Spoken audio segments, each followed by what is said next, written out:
Coucou tout le monde. Aujourd'hui on se retrouve dans une nouvelle vidéo et il va s'agir, comme vous l'avez vu dans le titre, de ma pile à lire pour le mois de décembre. Pour terminer l'année, j'ai décidé de sélectionner 5 livres qui me font vraiment envie, et au vu du défi que je me suis lancé, je me suis dit que 5 livres ça allait être déjà pas mal, sachant que je vais bientôt être propriétaire et que j'ai des travaux à faire. Je pense que c'est un bon compromis, une bonne moyenne, et puis comme ça, si jamais j'ai envie d'aller sur un autre titre, j'irai vers un autre titre. Vous le savez, les piles à lire et moi, on n'est pas très copains, donc ce sont plus ou moins des pioches à lire, ce sont des piles à lire de livres qui me font vraiment envie à l'instant T. Mais si jamais je change d'avis, que je n'ai pas envie de les lire durant le mois de décembre, ce n'est pas grave, vraiment je ne me mets plus de pression. À l'époque je m'en mettais plus maintenant, car à force je tombais en panne de lecture, je me forçais à lire, j'étais plus à fond dans les histoires et tout, ça ne me correspond plus du tout, donc j'ai décidé vraiment de me laisser porter par mes envies du moment au niveau de mes lectures. J'ai tout d'abord sélectionné une suite de sagas. J'ai lu et terminé le premier tome de Supernova au mois de novembre et j'ai adoré ce premier volet. Du coup, je décide de mettre le second tome de Supernova dans ma pile à lire du mois de décembre de Axel Meneglier. Il s'agit de l'Artefact du Zodiaque, publié chez la collection R. Je suis totalement restée sur ma faim avec la fin du premier tome. J'étais en mode, il y a tellement de possibilités qu'ils ont choisi cette voie. Je suis pas totalement fan de cette voie, mais j'ai hâte de voir la suite où ça va nous mener. On va suivre Cassiope qui a été abandonnée par ses parents biologiques, qui a trouvé des parents de cœur. Elle a été adoptée, mais sa mère d'adoption décède et toute la vie de Cassiope bascule. Elle doit subvenir aux besoins de son père d'adoption, elle doit renflouer les comptes, payer les factures, s'occuper de lui apporter la bière, faire le ménage, etc. En plus de travailler à côté, mais Cassiope ne s'y retrouve plus jusqu'au jour où elle va voir des tatouages sur certaines personnes qui vont passer au musée là où elle travaille, et il lui semble avoir déjà vu ces signes, ces tatouages sur son pendentif qu'elle porte tout le temps autour de son cou, qui lui provient de sa famille biologique. Du coup, elle est interpellée, elle va suivre ces personnes et tomber dans le monde des constellationnistes. Elle va apprendre qu'elle a des pouvoirs,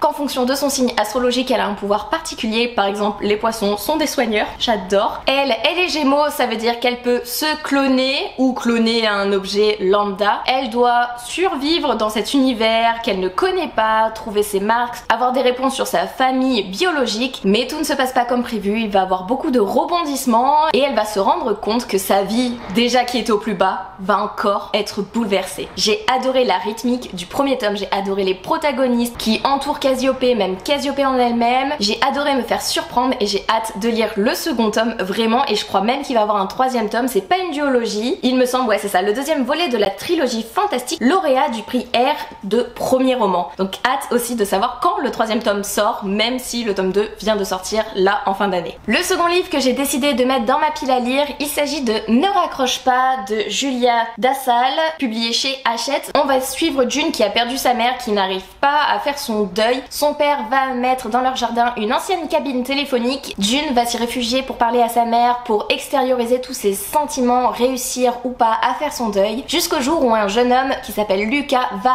décrocher et parler à June à travers cette cabine téléphonique qui est censée être hors d'usage. Et en parallèle, il va avoir un autre jeune homme qui, dès la sortie du lycée, l'observe et ça l'intrigue beaucoup. Est-ce que Lucas, qui répond à la cabine téléphonique, et ce jeune homme mystérieux à la sortie du lycée ont un lien? Est-ce qu'il va avoir un triangle amoureux ou pas? En tout cas, j'ai hâte de le lire au vu des thématiques du deuil. J'adore ça, j'adore pleurer, vraiment un livre qui me fait pleurer, je suis fan, je valide à 100%, oui, j'aime me faire du mal. Mon chéri, pour mon anniversaire au mois de mars, m'avait offert plusieurs livres, dont celui-ci, La maison sous la maison de Émilie Chazeran, publié chez Sarbacane. Je vous le présente car je me suis fixé comme objectif de lire tous les livres offerts, reçus, que ce soit des cadeaux, des services presse, au bout d'un an, en moins d'un an, pour qu'ils ne traînent pas dans ma pile à lire. Et ça va bientôt faire un an, je ne l'ai toujours pas lu, donc je vais me pencher là-dessus. C'est un petit jeunesse, je vais vous lire le résumé. Albertine, 11 ans, est plutôt transparente et fragile, contrairement au reste de sa famille qui déborde de couleurs et de fantaisie. La dernière en date, cette maison étrange dans laquelle sa mère a décidé d'emménager. Une maison de contes pour enfants, fourmillant de mystères de la cave au grenier. Et dans la cave, justement, dans la cave, il y a une porte que seule Albertine a trouvée. Une porte qui mène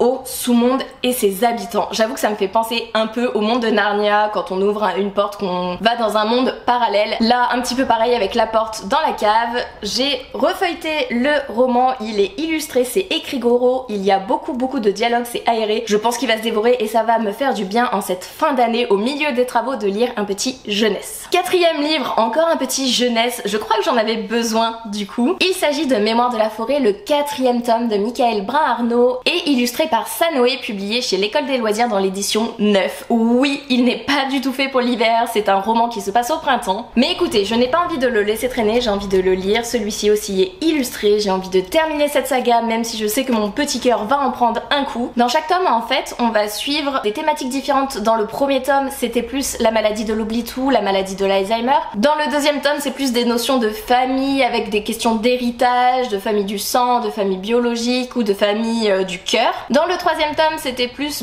le deuil, la perte. Et là, je ne sais pas, je veux me plonger à l'aveuglette dans cette histoire. J'ai tellement hâte de le lire. Et en même temps, je sens que mon petit cœur va être brisé de quitter cet univers. Et le 5e et dernier livre que j'ai à vous présenter pour cette pile à lire du mois de décembre, il s'agit encore une fois d'un tome 2. J'ai lu le tome 1 au mois d'août ou septembre, je ne sais plus exactement. J'avais adoré, j'avais dévoré, j'étais restée sur ma faim avec cette fin justement. Et c'est tout naturellement que je vous présente Kezia, le second tome de Maddy Plume. C'est de l'auto-édité, il va avoir un 3e tome, on ne sait pas quand il sort. C'est une réécriture de contes d'Anastasia où en gros la famille du coup de Kezia a été éradiquée, a été tuée de sang-froid par la cousine de Kezia qui voulait récupérer la couronne, qui voulait régner. Elle applique des notions de censure, personne n'a le droit de lire, d'apprendre à lire ou de parler l'ancien dialecte, sauf que Kezia parle cet ancien dialecte, elle a envie d'apprendre, elle a envie de continuer de lire, de s'évader dans des histoires, mais en même temps elle doit se faire discrète parce que c'est la seule survivante de sa famille. Outre sa cousine, c'est la seule qui peut revendiquer le trône et j'ai adoré vraiment ce premier volet, c'est très rythmé, c'est dynamique, on va de rebondissement en rebondissement, on n'a pas envie de poser le livre, on veut en savoir encore davantage et j'ai hâte de voir où le second tome va nous mener car la protagoniste au début elle m'a un petit peu agacée, elle était un petit peu égocentrique, centrée sur elle-même,